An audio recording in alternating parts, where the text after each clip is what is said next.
Hey everybody, we're back with another Roofball Federation of American podcast. I'm Derek Weber, and with me, as always, is the founder, Adam Willis. In today's podcast, You it's a can't collection of shake a me. few. What's that? You Yeah, can't it's shake me. still. Yeah, the guy who invented the sport that runs everything is on all the podcasts. It's really strange. But today we're going to take, over the last few weeks or so, we've had a few conversations with some of the hosts around the country. How crazy is that, Adam? That have hosted the first ever regional roofball tournament. So tell us a little bit about that, will you, before we dive in there? Yeah, so we had 3 regionals outside of the state of Oregon last year. We had the tournament that was put on by Barstool Sports New Jersey. That was hosted by Anthony DiMinno. We'll talk to him. And then the first tournament that was fully put on by some regular folks was Anne Irvine at Taylor Evans's house in Livonia, Michigan, outside of Detroit. And then Nate Rohner, who sacrificed his parents' house to have a tournament for us in Southern California. All of them were great hosts and were very gracious in our conversations, and they're just a lot of fun to add them to the roofball world. Yeah, absolutely. And you got the pleasure of going to each and every one of these. I was only able to, darn it, shucks, only able to go down to San Diego and enjoy not only some roofball, but some nice Southern California weather and some other things along the beach there. But yeah, it was a great experience in San Diego. Like you said, Nate's parents' house was a new, interesting place to play. I mean, not only forget geographical location, but the house itself and some of Absolutely. the surrounding items, but each of the different locations had their own uniqueness, which is, I think, something that you and I have talked about for quite some time. Is it doesn't always have to be the same roof as Roofball headquarters or Willis Park. So it was really nice to get out there. Obviously, other than just expanding the sport literally across the entire country. Yeah, I think that the biggest takeaway there is almost any roof can work. And also that you need a regulation size target. The one downside of the one in New Jersey was we were throwing at a sewer vent, which made things a lot harder than some of the other places. But, we're taking the learnings from this year. And again, yeah, the big takeaway does not have to be a replica of mom's roof, although that's really cool when it happens. But if you got a roof out there and you want to have a tournament, you want to have an event on your own, or you want to have something that's directly connected to the RFA, just let us know, roofball.org. Go to contact us and hit us up. We're working on building out the schedule for 2024. And we have a design we can send you to build a temporary target, and off we go. So we really had a lot of fun this last year playing in new places, and we want to keep that going in 2024. That's right. It's as simple as that. As you said, even if you don't have a target, we can make one. In fact, I mean, of the 3 regional, actually, including the Oregon regional, so the Yeah, four yeah. regionals we had, 3 of those targets were not on the house. Those were all made and customized, if you want to say that Yeah. word, and put up there. So it can definitely be done. All right. Anything you want to get to before we get to this first interview? I'm excited to talk to Anthony. All right. Well, here's Anthony DiMinno, the host of the New Jersey Regional. Today we have a very special guest, Anthony. He's virtually in here all the way from the East Coast, from New Jersey. And some of you might know Anthony. Some of you might be thinking, "Who the heck is Anthony?" Well, he actually has a very special, distinct designation in the roofball history. Anthony is the first ever host of a non-Oregon tournament, hosted in 2023. Some people call it the New Jersey tournament. Some people call it the Barstool tournament. And I guess it is all of those things. So, Anthony, thank you very much for coming on today and chatting with Adam and I. Thank you guys for having me. This is awesome. Good to see you both. Likewise, likewise. All right, so we wanted to obviously chat a little bit about how this happened. We have some questions about the day of and all that fun stuff, and really how your life has completely changed since that day. No, but why don't we just start kind of before the beginning, as I say, and tell us like how you kind of came into this. Are you a big Barstool fan, or are you a Roofball fan? Like what kind of led you down that path? So I got into it as a big Barstool fan, right? I watched the Yak almost every day. I think way back in like March, one of their now former employees, Coach Doug's, he found your guys' original video on YouTube and he blogged about it. And then I think Big Cat or one of them brought it up on the show. And then like they always do, they like to talk shit. They like to say we're gonna do this, this, and this. So he said, I think we should find somewhere to to play Roofball. So their producer TJ said, anyone in the chat who's interested in hosting 45 minutes outside of Manhattan, send me a DM of a picture of your roof and we'll set it up from there. That was in March. So I sent a picture that day, didn't hear anything. The next time they mentioned it, I kind of bumped the message up again and said, hey, just wanted to make sure, I'm still interested. I think it took like 2 or 3 more messages before they were finally getting serious. I didn't really hear a response back until like maybe late April, early May. But then the ball kind of started rolling from there. And it honestly came together really quickly. Usually, like we were talking before, you don't really know how serious they are when they talk about commitments to certain things. But everything happened really quickly, and yeah, the rest is history. Well, let me expand on that a little, Anthony. Do you know what their vetting process is like? Do you know who you were up against, stuff like that? I didn't know until everyone was here, honestly. And I was talking to TJ while I think it was after we were done recording, honestly. He had said like something like 80 different people reached out Wow. in his All right. DMs and sent pictures. It might honestly be more. It might have been 80 was like the list of people to actually consider. And then I know as they started going through and like sharing it amongst themselves, going through the pictures and the logistics, because there are people from like Connecticut, I think, South Jersey, maybe like parts of New York. So it was a little bit of like distance. It was their judgment of the roof. So I kind of got lucky with we're 20-ish miles outside of Manhattan, like where they film or where they used to film. So it was a combination of that. I guess the roof, it had the nice pole, plenty of room for everyone in the backyard. So kind of got lucky in that sense. Yeah, now that you said that, I'm just envisioning there was a room there, like a war room kind of built out with like extremely large pictures of a bunch of roofs and slideshows going for where they were spending hours and hours dissecting all this information. And Big Cat going, this one's a 2nd-story condo on 54th Street. What the hell is this doing in here? I'm sure there were a few of those too. I'm sure there were a few. So there was some messaging back and forth, or maybe messaging one way to begin with. Finally got their attention and kind of made it through that vetting process that Adam brought up there. Okay, so the dates agreed upon. How many people showed up that day that do not live in that house? Conservatively, I would say there was about 50 people between their tech folks. They had marketing people here. They had security. I would say just between just people who played, I think there was 12 or 15 of us, right, Adam? Yeah, 12 players, yeah. Yeah. So it was a lot of people. But yeah, I would say 40 or 50. It could be over exaggerating, but it felt like it. All right. And these 40, 50 people, they didn't damage the house in any way. I'm not even talking about the roof. I'm just talking about the house. The roof is good. The house is clean. Barbecue is went really functioning. well. The barbecue, that was the one thing they left. The barbecue was dirty. It took me a while to clean because they made, 40 burgers on it. So yeah. That was the one thing they didn't clean. But yeah, Anthony, had you watched much Roofball before we played? Like, did you go back and watch some tournaments to get? I did. Yeah, I watched your guys' original videos. I mean, I think everyone plays a similar game in their life, but they never really call it something. So it was nice to put a name to it, because I'd always thrown things on the roof and tried to catch them and whatnot. But to actually have rules and to watch you guys, what was the first video from 2000, 2008, way back when? The viral one, yeah, we got one as early as 99, but the one that blew up was 2008. Yeah. So I went back and I watched that. It was awesome.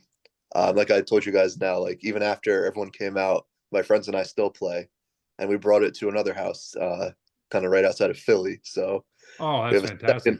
Second location in New Jersey. Well, you'll have to, next time you're out there doing it, I know the winter months are upon us here, but next time you're out there, your place or anywhere else, just take a few quick clips and send them over our way. We'd love to absolutely, check them out. yeah. I might have a few pictures from. I think we played on the 4th of July, so I might have a few pictures from that. Well, that's great. That is awesome. So we have a variety of questions here, but this is something I like to ask everybody that's kind of a first time roof baller, because usually they see it on video somehow, right?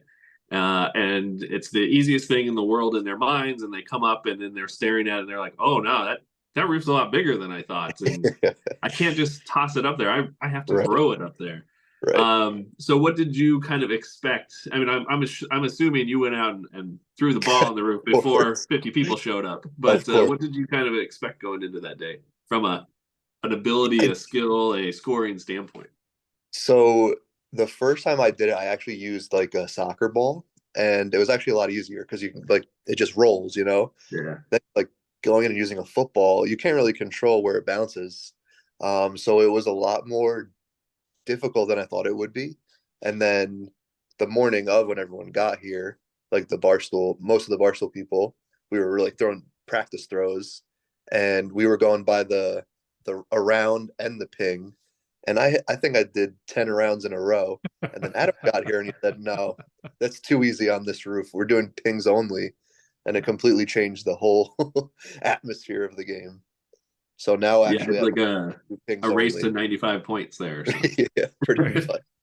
So we do pings only now at my house. Go back to that day of what time did the tournament start, and what time did people start arriving at your house? So the first people to arrive were their tech folks to start setting up around 9 in the morning, 9:30. The stream went live at 1. I think it went 3 or 4 hours, and then we played a little bit afterwards. So I would say by like 5:30 it was one of the last people left, which is actually the tech team. So they had a full day. That is a full day. And so you started at 1 o'clock, and Adam here showed up like at 1:05 or something. 12:56. 12:56. Yeah. Not my fault, but 12:56. Nope. Yeah. That's when I changed the rules. I walked on the court and said, "No, we're changing this now." Within 30 minutes, and it shook everybody. Yeah, I imagine that people had like their game plan was in order. They had decided how they were going to throw, and then it went, "Oh, the whole game just changed." Awesome. Yeah, because the ping is a lot harder than at least on my roof to do the around. So changed everything. Speaking of that, so when you were going into it, how did you think you were going to do? What do you remember about your performance? I tend to get like, I wouldn't say nervous, but like, with that many people, not only there, but watching, I think their peak was like 20,000 viewers. Yeah. I don't think I've ever been in front of that many people in my life. So it was like a little bit like MSG. Right. That is essentially MSG. We could basically say it's the MSG of New Jersey, I think. But I had, like I said, I'd thrown it up on the roof a few times that I was using a soccer ball, and I was doing really well the morning of. But then when you came in and changed it all to pings only, I felt a little less confident. But the first round, I think I crushed it. And then after that, kind of fell apart. But it really changes the whole dynamic, honestly. Well, I have data. You put up an 18 and you finished second in your game, but advanced as I think the top wild card. So you were one of the best scorers in the first round, but you finished second in your game. Yeah. I mean, 18, that had to be one of the top scores of the day, probably. Yeah, definitely. Yeah. They were only 2 above it. Yeah. Knowing what you know now, are we going to have a 2024 New Jersey regional tournament there? I would love that. I think I would definitely be open to it 100%. I would get my friends to come out. Hopefully you guys can come out again. Hopefully we can get the whole Barstool crew to come out. Some people I know you guys have a good group of people out there that play. I watched the documentary that came out a few months ago. So it seems like there would be a good turnout. So I would 100% be open for it. Well, so let me ask you a 2-part question about the Barstool guys. First and foremost, was there somebody that maybe you didn't know that well, or maybe from their persona you weren't that big of a fan of, that when you got to know them, when you met them, you're like, oh, wow, this is a really cool dude? Part 1. And part 2, did you have a preconceived notion of who was going to do well in the tournament, and how did that person do? Outside of Adam. I had a pretty good idea of everyone's personalities, and I actually told everyone, like, even after they left, like all my friends and whatnot, like everyone you see when they're on their streams and their podcasts and whatnot, you always think like there's a little bit of fabrication to it, but they were 100% themselves. So honestly, that surprised me more than them being fake, almost, if that makes any sense. Oh, sure. Yeah. So that was actually kind of nice to know that they're real people and not just like playing a role. And then based on the list of people that they put out the day before, I had a pretty good idea of who would perform well and who wouldn't. Obviously, I expected Shea in there. Um, I expected Big Cat to do a little better, honestly. I know he went to the Grateful Dead or Dead and Co. the night before, so that might have affected his performance a little bit. But he put on a show on the roof the rest of the day. And then I knew Jersey Jerry would bring the most humor to the day and entertainment. So yeah, I think everything went as expected, but that's not a bad thing. That's a great thing. Tell us about your wife and how much convincing did it take for you to get her to let you have the event there? And then obviously, I mean, the spread was intense. There was like Roofball specific like meat designs. Was that you guys? Did you guys do that part? Yeah, yeah. Wow. It honestly didn't take too much convincing. I have a great wife. She's amazing. Because I've slowly gotten her into like watching Barstool stuff. I showed her the Roofball documentary. She thought it was funny, and she was actually excited to have everyone out. So it didn't take too much convincing. She was honestly like, I remember the day we found out. Actually, we took a little trip to Charleston, and we were on the plane back. And as soon as we landed, I got the message from TJ saying like, "We're gonna go with your house. I'll let you know what happens next." And she was super excited, almost more than me. And so yeah, I'm very lucky to have her. And yes, she did put those meat boards together. She used to do a little charcuterie business on the side. She has retired, but she will bring it out on special occasions. Well, she knocked it out of the park. Those were awesome. Thank you. I will let her know. She loves to get the compliments. Yeah, I mean, I was sorry I couldn't come and play Roofball, but now I'm kind of hungry. So now that you've experienced a tournament there and you've had friends over, you've played some. What do you think? What do you think is next? So next tournament happens. Any predictions on how you're going to do? Is there any tips and tricks? You don't have to share those with us by any means. Yeah. But like, have you been thinking of any game plans or anything? I definitely feel more confident in like the strength that you need to throw, how to be more accurate, at least on my roof. Because like I said, I have played with my friends probably 4 or 5 times since June when everyone came out. So I'm definitely more comfortable on the roof. My friends kind of always expect to come in second or below. Wow, all right. So I feel pretty good having a home field advantage now, which I guess is fair, you know? You have to have a home field advantage. So next time, go ahead, Derek. Sorry, Adam. So next time you're hosting, you're feeling good. Adam shows up. You're feeling real confident. He's like, "I got rule changes. Are you going to let that slide next time?" Or? You guys are the creator, so yes, whatever he said goes. We'll adapt. One thing I would change, and I was kind of surprised they didn't do this, was to have a camera up by the pole. Yeah. So there would be no ping controversies, because that does come up every now and then too. Well, I'll tell you, as someone who has had both a live human and a camera up there, it still doesn't, because you're only getting a certain amount of the pole. And if it's on the other, because that was the one we talked about in the final, Big Cat was seeing it from his side. Well, the action happened on the other side, so it can still be really tough. Yeah. But so let me ask you this: as someone who's hosted one, we have a lot of people who are talking about possibly hosting events next year. Anything that happened that you maybe didn't expect that you want to give a tip to a future host?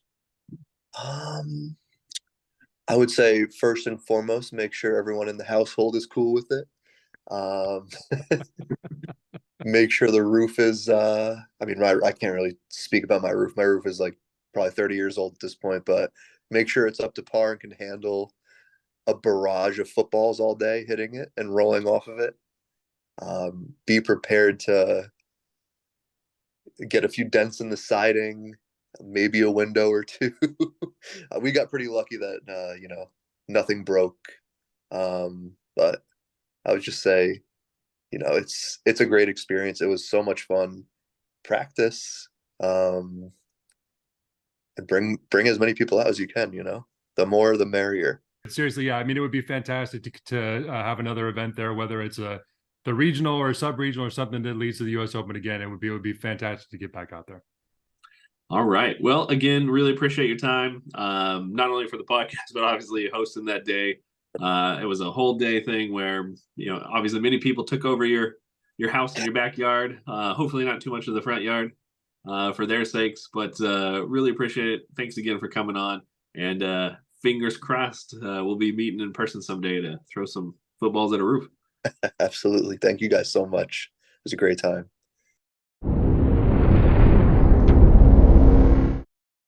All right. I want to welcome Nate Rohner, the host of the first ever, let me get this right, Southern California Roofball Association Regional Championship that happened, I'll say earlier this year. We're recording in December, so depending on when you listen to it, it was 2023.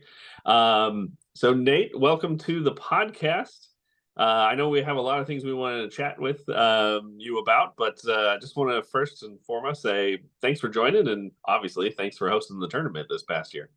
Yeah, thanks for having me. Thanks for bringing Roofball to Southern California. I speak for everyone that came. It was awesome, and it was maybe the highlight of definitely 2023, maybe our lives. So thank you. Well, it was one of the highlights of 2023 for us too, for sure. So how did you find out about Roofball? What's your Roofball origin story? Yeah, I think how I found out about Roofball was one of my friends texted me the video just out of the blue. And, I started watching it either at work or on the way home from work, and got into the driveway. And I remember just being parked, like watching the entire 2008 Roofball World Championship. And I was just dying laughing. Partly because I couldn't believe that it was a real sport that was taken so seriously. It looked like it was acting. And the more you watch it, the more you realize how much had gone into the production, and that there was way more backstory than just that one video. Because, you've been tracking stats for years, and, there's 7-time world champions. So it's got to go back at least 7 or 8 years. So that it was just fascinating watching that. That's how I found out about it. Awesome. So you're sitting there in the driveway, hopefully not late to dinner and stuff. And when did it click, and why did it even click? Say, I got to host one of these. I got to bring this down here. It was months later. I think the video had kind of made its rounds in my friend group. And I don't know. And maybe at the end, or I saw Adam post a video somewhere saying like, hey, if you'd like to host one, send an email to this email address, or reach out, at the end of the video. And I was just like, that would be so funny to host a Roofball tournament. And, and I was like, it would be awesome. So I reached out to Adam. I think I just emailed him, and I was kind of shocked that he actually responded, and it was a real thing. And I just went with it. He was like, yeah, when do you want to do it? And I'm like, I don't know, probably sometime in the summer. And he's like, okay, how about July or June or whenever we did it? Maybe it was September.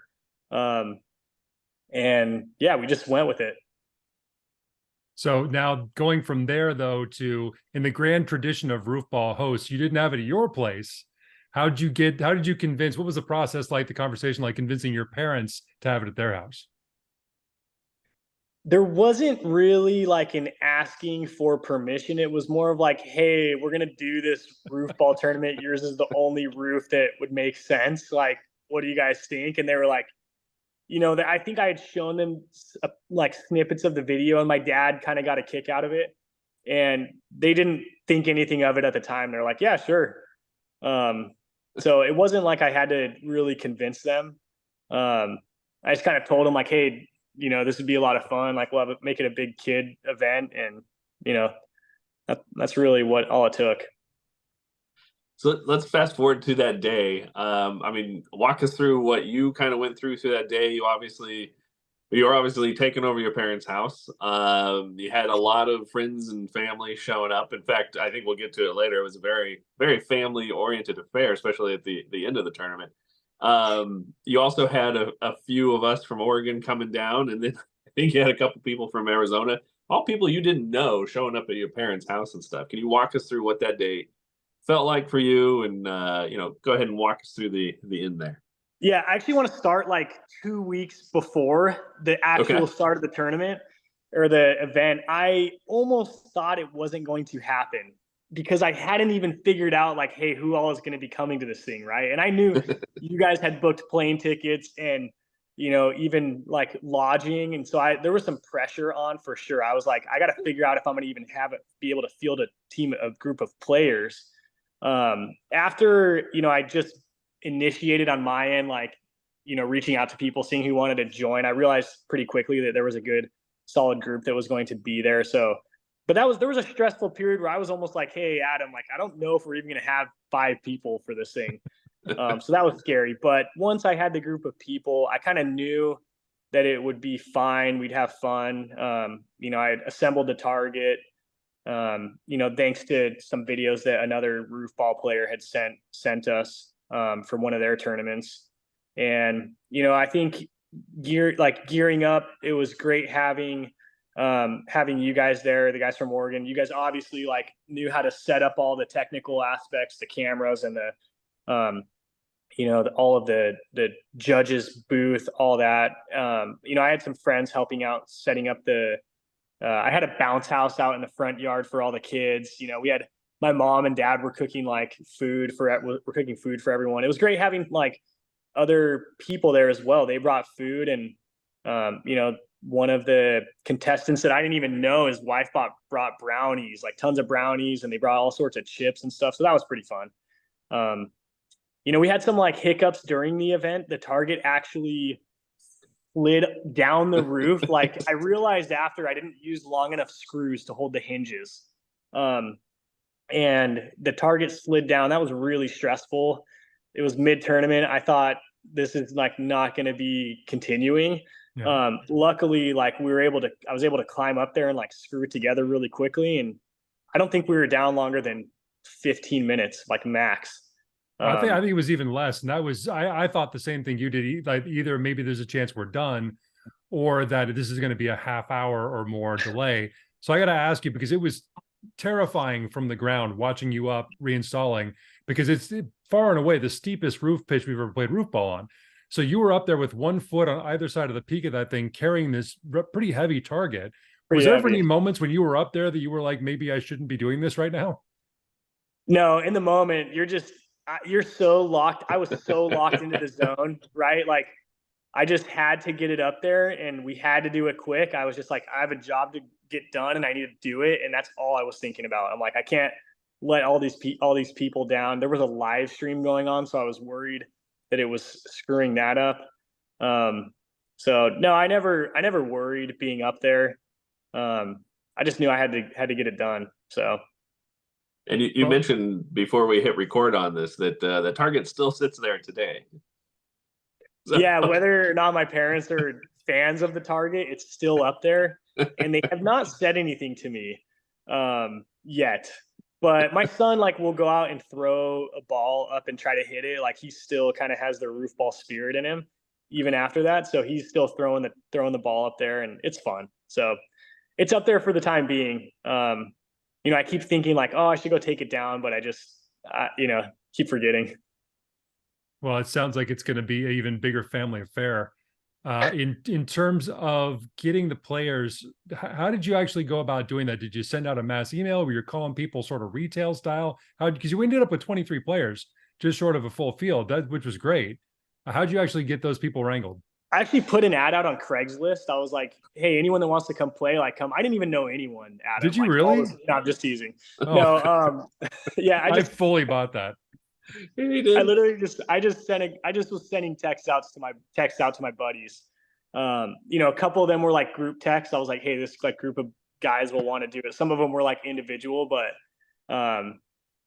most of the people that I reached out to wanted to do it. So I had a pretty good idea.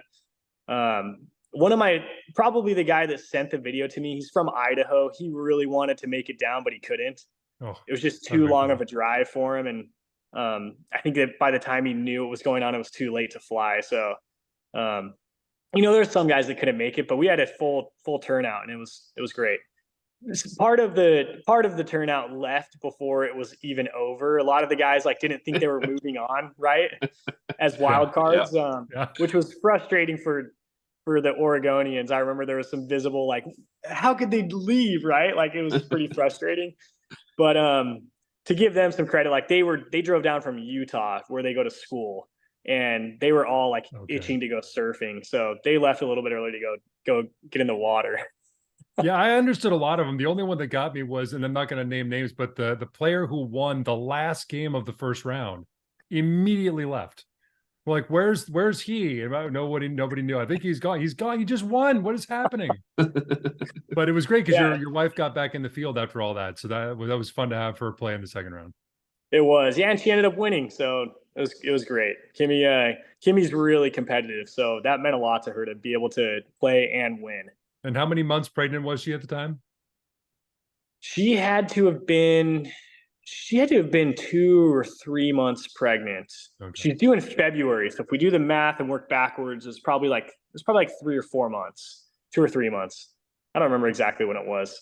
If you can make it happen on the 17th of February, that's a really good day. Is that the founder's birth?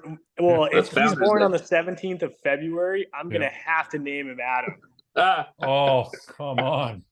I will name, I'll say this. If he is born on the 17th of February, I will name him Adam. I got to start making some calls to some obstetric doctors down there, see if they can help me out. So you mentioned Kimmy. Kimmy, your wife, won the women's championship. Can you tell us a little bit about who finished top 3 as well? Yeah, so second was my cousin-in-law, Kenny. Kenny is ultra competitive. He thought for sure he was going to be winning. We're really tight, like buddies. But he thought he had it in the bag. And to be honest, like he was playing a pretty good game the whole day. I just got on a roll in that final. Yeah. And then my other buddy, Brett, who is also really, really competitive, but good, easy going, right? He came in third. So those are our top 3. Like the final game, I think I had 2 rounds, which were nearly impossible on that roof. Yeah. Right. It's so steep. The scoring was pretty difficult. It was easy to get a ping, but in a round was just kind of like unheard of. And I think I hit like 2 of them. And I think Kenny had an over, and by then it was kind of just done. But yeah, that was kind of the final 3, the 3 guys. Brett is basically a professional cyclist, ultra athletic dude, you know. We go spear fishing together, and then Kenny's just an all around like good athlete. So, you know, I was glad to beat them. I would say like in any other sport, they're probably going to kick my butt, you know, but I got them in Roofball. And then your brother finished pretty high as well, if I remember right, in the semis, I believe. He had literally one hand tied around behind his back, yes? Yeah. So he had a labrum surgery, not 2 months before the tournament. So he's still in a sling, and he figured out he could throw underhand with his left hand. No, actually his surgery was on his left arm, so he was throwing underhand. So it was his good arm, but he could throw underhand and still make it, not put too much stress on his shoulder. My mom was really upset that he decided to play. But he ended up he knocked people out. It was awesome. Yeah, I think he finished top 6 in the semifinals. Yeah, he was semifinalist for sure. Yeah. So yeah, that has to be a first. Yeah, in the sling, absolutely. So, but my only regret from that trip is that I think I ended up essentially finishing 4th, which in and of itself isn't bad, but those trophies were so cool. I was very bummed. And actually, it's one of the few times that Buddy has openly supported me in a Roofball tournament, because really? he wanted one of those to come home, at least with the Oregon contingent. So the first time ever that we've had sort of bespoke, 3D printed, 3D cut, I should say, trophies. So yeah, tell me about the process of making those things. So these were laser cut. What inspired them was I won a lobster diving contest back in 2018, and the guy, it's a company called Ert. They're down in Coronado. They're a heavy seal influenced brand, right? And he had these really cool laser cut steel trophies that were the shape of a lobster. Ooh. And I called him up and I'm like, dude, I need to make something like this for this tournament I'm putting on. And he gave me the contact of the shop, and my sister is a designer. She's a graphic designer. She does freelance work. She's phenomenal.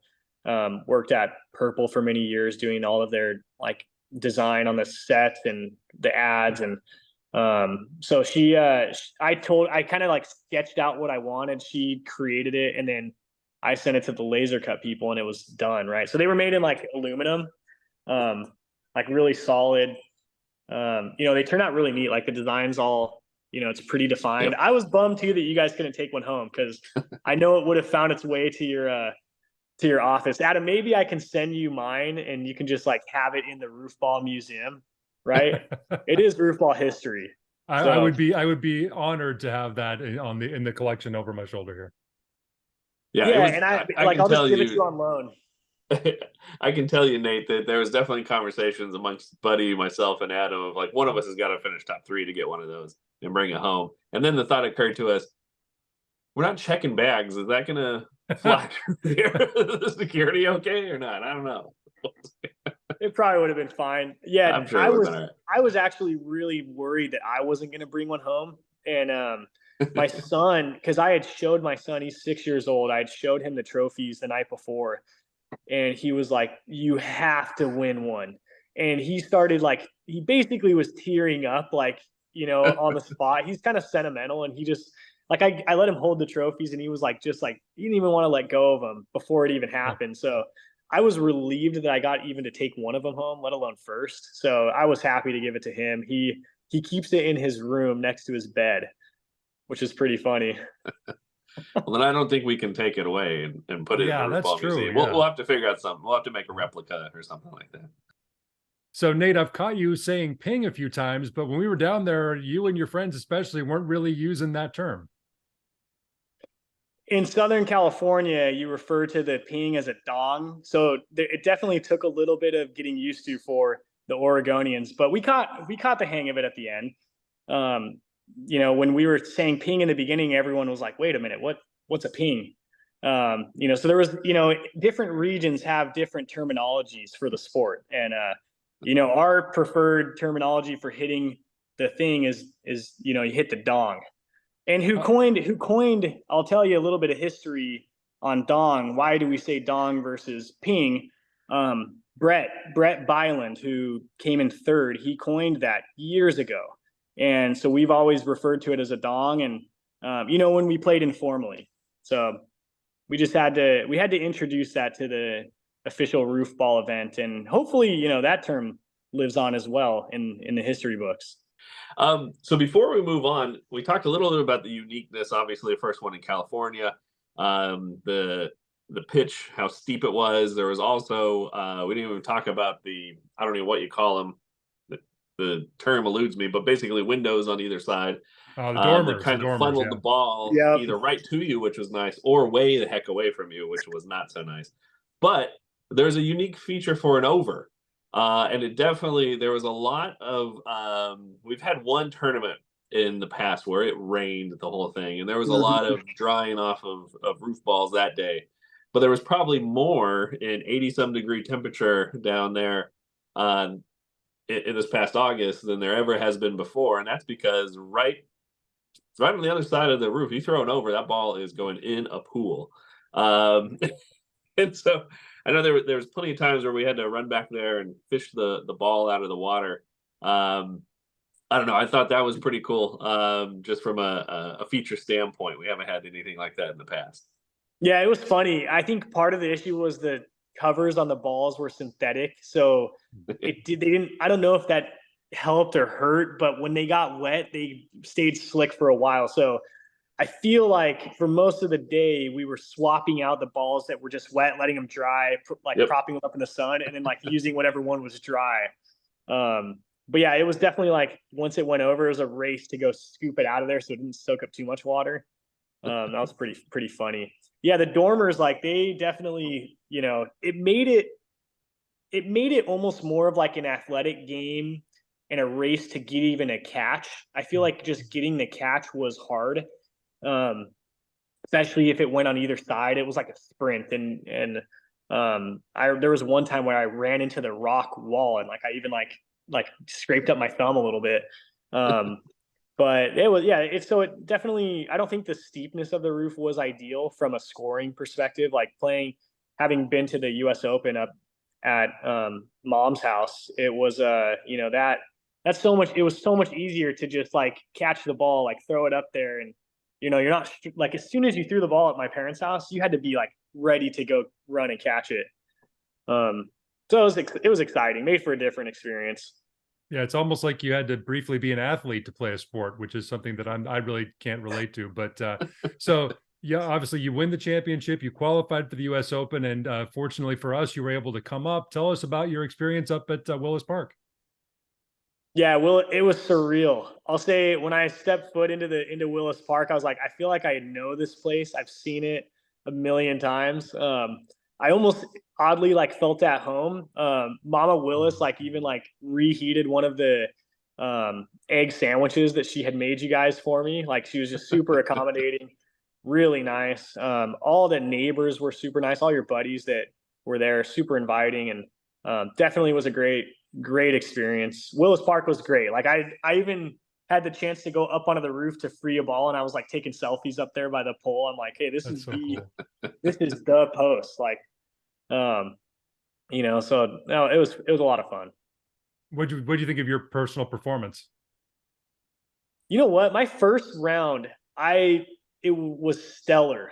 I played against the ultimate winner, and I think I had put up one of the high scores of the day, but I made it as a wild card because he scored like one just like barely higher than me. So I think I watched the replay. I think I pinged 7 out of 10, and the other two, and it was 7 in a row. It wasn't until the last two, and I think he just had an O. I think what got me was he had an around, or even 2 arounds. Like it was just he had a couple of like really good throws. My second round, I went up against you, Adam, and I can't remember who else it was. It was one of the OG. It was one of the OG guys, but yeah, I think I lost focus for sure. I threw 2 overs, which absolutely killed me. And I think I was just caught up in the moment and lost focus a little bit. At playing at my house, I was so relaxed. I was like, I don't even care. Like if I don't hit it, I don't care. Right. Like not a big deal. Up there, I was like, I really want it. And I think I just like had the jitters in me and, slipped up a couple times, but it was fun. I don't have any regrets. I would do it again in a heartbeat.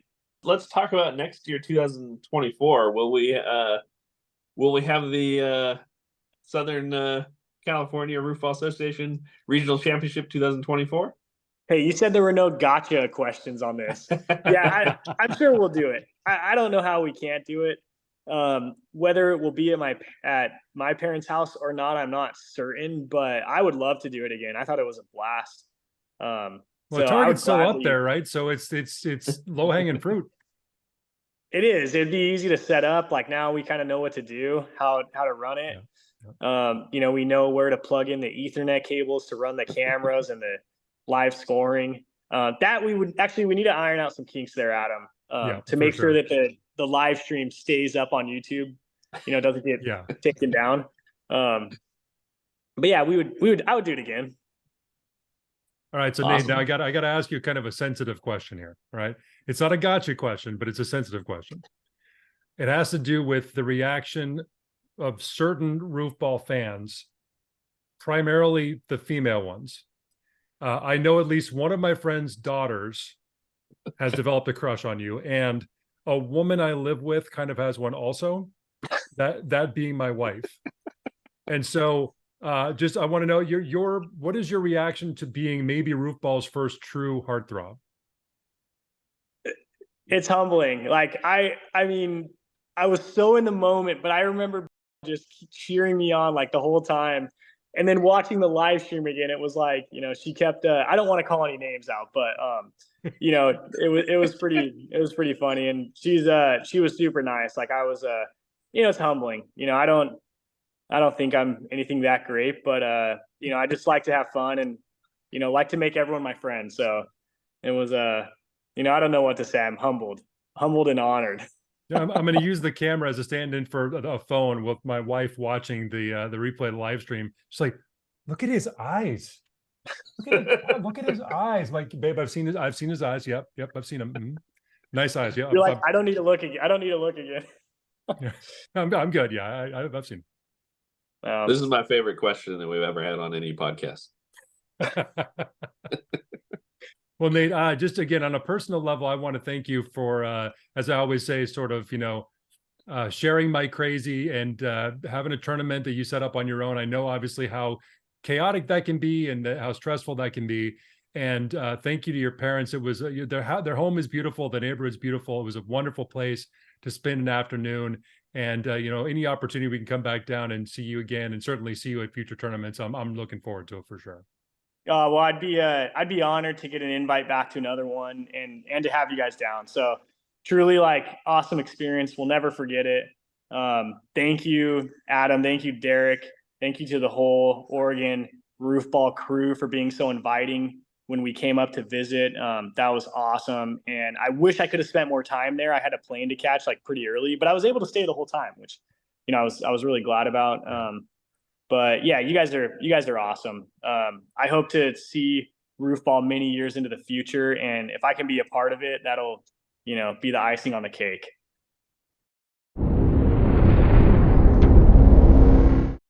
Okay, now for our next interview, we have a twofer. We have Anne Irvine and Taylor Evans from the Motor City Regional, which was hosted in Michigan, obviously. Hopefully you can put two and two together from the name. And Taylor, welcome to the podcast. How are you today? Thank you. I'm super glad to be here. I'm glad to be here too. Thank you so much for having us. Awesome. Well, it's our pleasure. Glad you could join us and tell us a little bit about your Roofball. I don't even know what to call it. Engagement and helping Adam and I go through some questions here. So I'll go ahead and kick us off. Sure. Anne, can you tell us a little bit about yourself and then how you found out about Roofball? Yeah. Well, I'm the weird person that actually works with roller coasters for a living. I own a business. I own a business called Irvine Andre Engineering along with my husband. And we were actually a sponsor of your guys' event back in March, I want to say. So if people saw the banners up, that's us. We do theme park and roller coaster controls and safety systems around the world. And we have a very strange life because of it. Actually met Taylor through it too. We're both diehard coaster enthusiasts. And it's a very, very serious job, keeping people safe.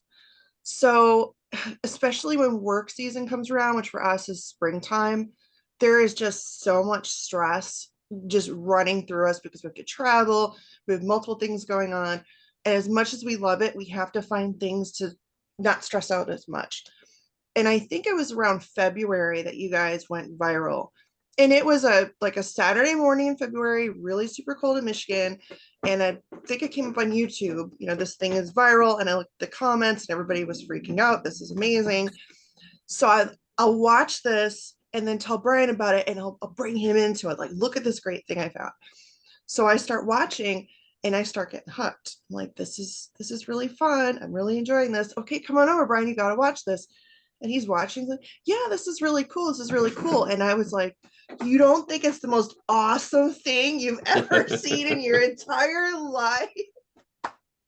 And it just kind of went from there, that serendipitously I started talking to Adam. It started with doing a sponsorship. And then it turned to, hey, do you know anybody that can do an event? And we're like, yeah, I think I do. And turned to Taylor and sucked him into it. I was going to say, that's a natural segue. So Taylor, how did Anne rope you into this thing? Yeah, that's kind of where I come in is, that same February where Anne and Brian were traveling and looking for like something to just de-stress from the amusement industry. Out of nowhere, it was like, hey, Taylor, you got to see this. This is the most silly but fun thing ever. And she sent me the link. I clicked on it and I was like, I knew it was your thing. This? I knew it would be your thing. Oh yeah, it was just so fun to watch. And I was just really impressed with also how professional it was too at the same time. And that's what really hooked me, was that there was professionalism almost sarcastic professionalism though, That's a because great, I'm going to steal that. That's a great term. Mhm. yeah, Totally. because like you're almost parodying like I want to say real sports. This is now a real sport, Yeah. but you're parodying what you would find on ESPN, CBS, but in a backyard fun, friends throwing the ball sense. And that's what really got me hooked. So you talked to Adam. You decided you wanted to be a host. You roped in Taylor to use his And house. Brian. How did that kind of play out? Like, what kind of conversation was that? Was that as simple as, "Hey, we need to use your house," and Taylor, you're like, "Absolutely," or was that more of a tiptoeing kind of thing? Like, how did that conversation happen? It was a classic me situation where I think it was like 1 a.m. I talked to Adam, and considering the time difference, and we talked with this idea, and I was so excited I couldn't sleep, and I stayed up all night long. I kept Brian up all night long, waiting for Taylor to wake up, waiting for Bree to wake up. I And remember I'm this. I messaging, remember this. yes, I'm messaging their chat because we have like a group chat. Messaging your chat, are you guys up? Are you guys up? Are you guys up? And the entire time saying to Brian over and over again, oh my God, I hope they say yes. Oh my God, they can't say no. We have to do this. They can't say no. They can't say no. So when they got online, I just jumped on it. I just grabbed him and threw him to the ground. We're going to do roof ball, right? As I'm waking up and I'm like, huh, what's going on? Because I see just like it seemed like 1,000 messages. I'm like, what in the world is happening? Yes. But and then Anne comes in and it's like, oh, this is gonna be a reality now. So yeah, it was really cool. And Adam was like, oh, that's the perfect. When I showed him, I like go on Google Street View. I'm taking screenshots. Here's the house. It's perfect. And he was like, that's the ideal roof ball house. Yep. But it was definitely kind of a passion thing for me and Taylor because we just love that kind of Midwestern comfort homespun stuff. And that's what roof ball is to me. So Even how though it did did start in you? the Midwest. So how did you get players to show up and invite them? Were they all family and friends, or how did that go? It was a mix. I put out feelers to local people. I put out feelers to my stable because there's a bunch of people there. And it ended up being a big mix of people. Right down to my Pilates trainer who was there and had a great time. I had my two best friends from my barn. Taylor played, Brian played, then a whole bunch of random people that I hadn't met before, which was super, super cool. But the day of, I was blowing up people's phones. You are not going to miss this. You get down here. I don't care if you're late. You're going to be here. So I made some new friends out of it. And it's still kind of hard sometimes to explain what it is. And I've tried to come up with what you call an elevator pitch where you can explain it in 10 seconds or 7 seconds. But we also had our association shirts made from Michigan. And on the back, it says, what the hell is roof ball? with the website, so that people see us wearing the shirts, they can just, hey, let me check this out on, you don't have to ask me. You can just look it up, and then if you want to say, hey, I just looked it up, this looks kind of cool, great. So Taylor, you played an absolutely critical role in addition to donating the house for roof ball's use. Your house was perfect for roof ball, except of course, like most houses, it wasn't built with a roof ball target. Not yet. We're working on that for future homes, but not quite yet. So tell me about the process of designing the target and then building it. So I had kind of used, I'm an engineer. So, and I do design highway bridges now. I used to design also or inspect rail bridges and also being a little tied into the amusement industry, worked in some manufacturing. So I have some engineering experience, and I was kind of using those core principles to figure out what do we want from roof ball. And I figured out it was 5 key components that I wanted to bring. It needed to be durable. It needed to be adjustable. It needed to be portable, it needed to be constructible, and it needed to be affordable. And using all those together, I came up with a design that kind of folds over the roof. You can buy everything at your local Home Depot, Menards, Fred Meyer, whatever, and just assemble it within I would say like less than an hour. And then anyone can take it to whatever roof it forms to. I'm glad to hear that it worked so well in San Diego. I did see the one mishap that it had, but I have now tweaked the design to make sure that doesn't happen again, because I figured out why that happened. It was some of the screws were probably too small for the grain, and it just got so loose. So That's exactly now what you just Nate you said when we drill were it talking through about. these underside instead of into the side. It was only one death, one injured. It's not that big of a deal. That's a And it roofball was- tournament. It's a It was normal Oh, muddy, that's so right. nobody That's a track record. particularly yeah, minded. no big deal. I will say, should we start calling that design, Adam, the Evans pole or Evans target, maybe? Yeah, I'll go Evans target. I think Evans pole might send the wrong message.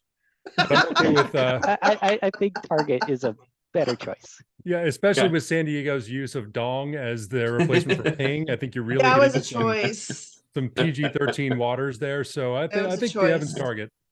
So leading up to the tournament, not just that day, I know Taylor, you had a couple of guests actually, crash at your place and stuff with Adam and our very own tech guru Kevin Barry showing up, who has played in the past as well.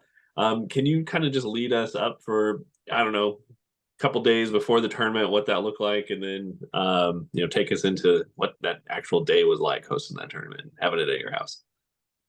Well, it was pretty simple. It was just making sure that the house was ready, and for just having like setting up for a normal party. Leading up to that, we had the tables all set up. We had got our unique pool ready. That was such a wonderful idea that all of us came up with.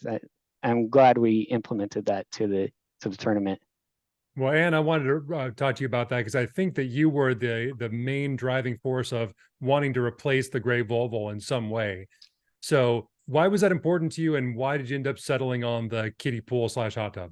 Yeah. I'll give full credit to Brian on the hot tub. That was his idea, and it was just one of those things where it's like lightning struck when he said it. Like, that is the thing. I have a marketing degree, so I'm very tuned into reading what people are into, what they like, what they don't like, what's trending, things like that. So at the last, well, actually, it was the last I turned, but the one back in March, I was reading the comments. And over and over and over again, where's the car? Where's the car? Where's the car? I don't want to watch this if there's no car. Like, people are getting heated about this. Like, you guys are pressed about this car. But I thought, okay, people really like the obstacle idea. We don't have an issue about, somebody going, well, we don't want to do that. We're safety minded people, but we really try to really know how to do things safe if we need to, considering what we do is safety for a living. So there are a lot of discussions about how to make it a safe thing, putting padding under, height of the pool, how people might fall in, things like that. But once we got it figured out, it was like, oh, this is perfect. And then for those who have watched, it turned out so great the day of. When we had the first fall in, it was just like the heavens sang. It's just the most awesome thing ever. Yeah, it's one of the highlights of the year. Although the one thing that no one thought about in the process was that water flows downhill, and water is displaced by humans, and so we ended up having the flood come down basically onto into the desk.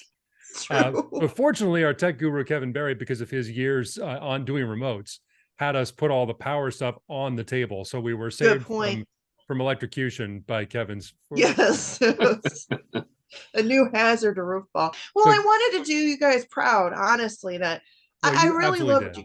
Thank you. And to Taylor too. I love what you guys have done so much. And there's a certain vibe to it, even down to, using the same fonts that you guys use and just trying to create that feeling of when people show up, this is really a Roofball event. That was really important to me. It may not be to other people, but to me it was. But just really wanted to honor what you guys have done because I love it. Well, watching all of you guys the night before the event, doing all the work on the decorations and the food and signage and everything else was fantastic. I Thank do you. want to go to day of, specifically Taylor. I know that you had done some practice before, and I just want to say I want to get in your head space and get in your arm space for a minute. You had back-to-back throws where you missed a ping by about an inch, which came on the heels of the previous throw. You almost missed the roof. So tell me about your experience playing on your own roof and the challenges and how it went for you on game day. Well, I'm not very athletic, and I didn't get that much practice beforehand. But when I was throwing it, I was almost hitting, like I was never getting to the target. And I was like, oh, that just must be me. I didn't think that it was going to be such a challenge for everybody else. So I thought this was going to be normal, but yeah, it was a lot of fun getting to throw the football and just having a good time, really. I want a couple more questions about the target itself. One, we were talking with Nate earlier. His target is still up on his parents' roof. Is your target still on the roof? Is question one. And then two, you talked about it a little bit briefly, and we were talking about before we started recording. There was a, let's say, overall difficulties reaching the target. So if we'll talk about the future as well in a little bit here, but if you were to host again, any adjustments you would make to the target itself or maybe location? Yes. So to answer your first question, no, it is not on the roof. I was able to go up, take it down. It is in the attic right now and ready to be placed up again for whenever we want to practice or do any The attic is perfect because that's almost in its natural environment, so it's going to be the most comfortable. That's a good point. Yeah, make it feel good. It can hibernate for the winter. Exactly. Any adjustments I would make, I would definitely bring the target a little bit more forward and probably push it to the left a little bit more so that people can aim to do more rounds. You'll be able to hit the side and not and you wouldn't have any worries about throwing it a little too far to the left. It'll just hit the side of the house and then roll down for the round. So almost like the reverse of my mom's, basically, with the siding. Yeah, that's a good point. Yes, and if you are right-handed, it is definitely a bit of more of a challenge on my roof, as the spiral goes the opposite direction. Yeah, the bounces, don't work with you. So lefties, come out here. You'll score more points. Right. So Anne, I think you were the one at least talking about it the most on the day of at the U.S. Open. So you got your top three finishers. Jeff Chambers ends up winning the Motor City Regional. And then you have the Gibson Gibson twins, finish second and third. All three of them were able to come out to Beaverton. And they start playing on Mom's roof. So what was your experience like watching that tournament and your feeling as they progressed through the tournament? It was unbelievable, to the point that I want to do shirts for next year that say that Taylor's house is where champions are forged. I have to do it. It was completely, absolutely surreal to sit there and not only think, okay, I know these folks because they came to my event. So we all know each other. And I'm watching them progress. And Brian and I were just watching with our jaws dropped, like, I can't believe this is happening. Okay, surely they're going to be out now. No, they're still going. And after seeing Gibson's and Jeff in real life, I knew they were really good. Yeah. They were really, really good. And I knew they were going to do really well. But I was still shocked that it was the exact same lineup basically in the end. So I really hope, they walk away feeling like they're the real thing. Because I'm sure, if you play our roof and then you think, well, I don't know how I'm going to do if I did the real one. Well, now this is a big deal for them. I know they were all really into Roofball, especially Jeff. we've talked quite a bit. He lives right by Taylor. And I know it was important to them to do well, but it's like, wow, you're not only good at the home base, but you're good at the OG. And just from a sports mindset, that's pretty awesome. You know, it was so thrilling. And I enjoyed the event so much more because I knew exactly what was going on and I knew the feelings. And truly, I'll tell people, it's so much more fun in real life. So much more fun. It's fun to watch. But even I was surprised with how much I loved in real life and how much I was into it. So if you haven't been and you want to participate or even just go, because it's wild how fun it is and how intense it is. Because that last round, we were all just kind of like, who's gonna do this? I mean, it was a serious thing. Yeah. So it was truly one of the highlights of the year for me to see those guys do so well. I'm thrilled for them, you know? Yeah, and I definitely leapt for joy when I saw the record breaker. Oh my gosh, that was quite a round.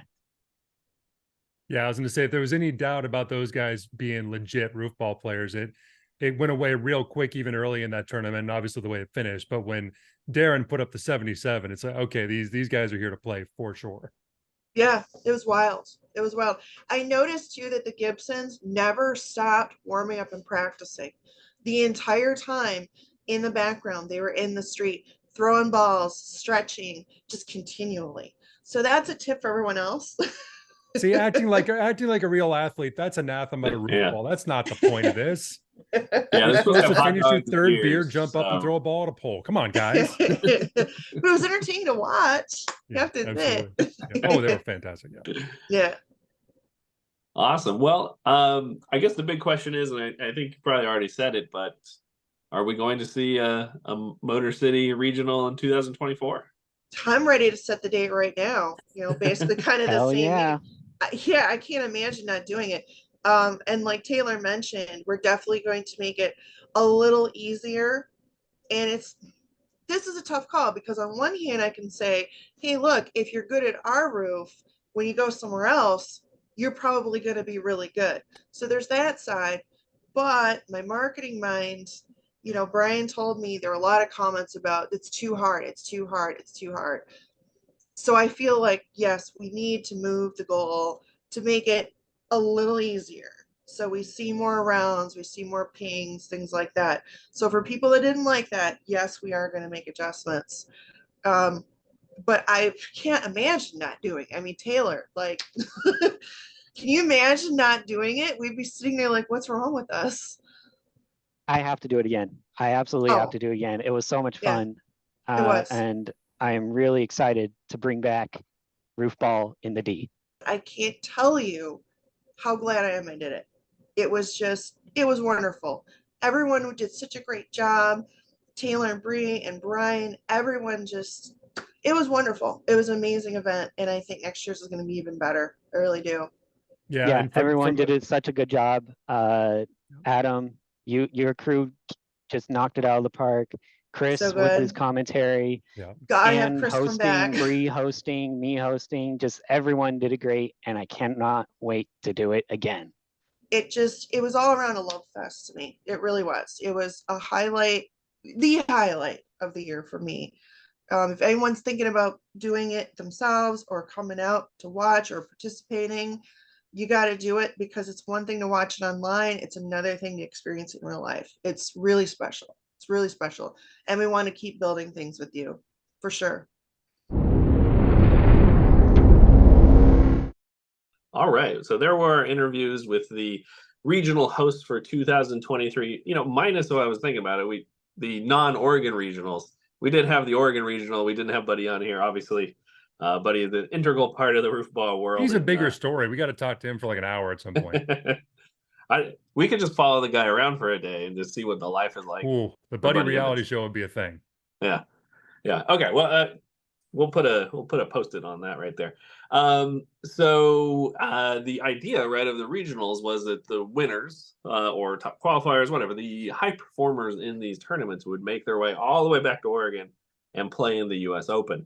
And it really worked out quite well, right? So the top 3 finishers from Michigan, the top 3 finishers from New Jersey all made it out. And then the champion, the top finisher from San Diego made it as well. So that was 7 folks from those regionals right there, not counting maybe yourself and some other semifinalist finishers in San Diego, which again, yourself and myself, qualified for the Open.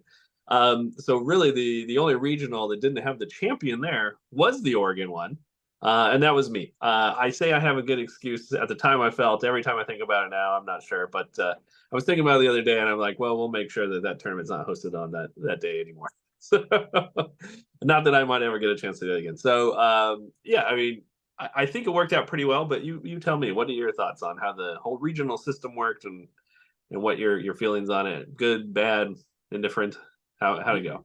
Yeah, I mean, working backwards from who showed up to the US Open, it was the dream and it was the hope, but it was by no means guaranteed. You're asking people to spend money, spend paid days off, et cetera, to come to Beaverton to play in a roofball tournament. And the fact that we had the champion from everywhere, except of course, ironically, Oregon, it wasn't beyond my dreams. Like I said, it was what I had dreamed up, but the fact that they were all there was fantastic. The fact that we had the Barstool guys out there and all 3 guys from the Michigan tournament, including the twins who drove from Ohio, and that Nate got to come up. That part was fantastic, but the actual practice of going to these places and playing roofball at different buildings that were not my mom's roof with, in some cases, full fields, 24 people that just came to play roofball. It was like a waking dream. It was fantastic. And everyone was so nice. I tell the story of Damian Gibson in our first game against each other in Detroit, telling me that it was an honor to play against me. And it's like, I've come into some parallel dimension. So overall, it was bigger, certainly bigger than anything I possibly could have imagined before the Reddit post in February. So I'm assuming nobody's told you it's been an honor to play together, but you and I played against each other a few times, and I'm pretty sure I've said like the opposite of that, just to kind of. Oh yeah, you want to get in my head. See, and this is the thing. You can intimidate me a little bit, but that's just more you being Tiger Woods at this point. You saying things doesn't really affect me. You tell me that I'm great and that I'm a legend, that's going to throw me off my game. Now I'm not going to be thinking. I'm just going to be thinking about how great I am. I'm not going to be worried about throwing the ball anymore. So Damian was on. By the way, I put up like a 4 in that game and got eliminated immediately. So Damian did it right. Yeah, it's the Andrew Luck form of trash talk there. Yeah. Exactly. Hey, nice stack. Way to get through there. Yeah. Awesome. Cool. All right. I don't know if there's anything else you wanted to touch on, but as you said earlier, if you are interested in hosting a regional this year or just want to ask questions to see what it would be like, please reach out to us. Go to roofball.org. There's a contact us form there. Just fill it out. Both Adam and I are looking at that all the time. And I'll say Adam's going to respond relatively quickly to you. He loves, obviously, talking about this stuff, dreaming up stuff, figuring out ways to make it work. Just like in Michigan, Anne wanted to host but didn't have a suitable roof, so went and found one, right? So exactly. Things can be done. With that, let me thank our hosts. So I'll start with Buddy. Thank you, Buddy. And thanks for doing all the work on your yard before we all showed up there. Absolutely. Also, Anne and Taylor and Nate and Anthony, the support and love that you guys showed just for the game of roofball, forget the Roofball Federation of America, but just getting out there and have fun was fantastic. Looking forward to expanding this come 2024. I know some cool things are in the works, which we will talk about on this podcast in the future. So thanks for listening. I'm Derek Weber. That's Adam Wills, the founder. You've been listening to the Roofball Federation of America podcast, and we'll talk to you again soon.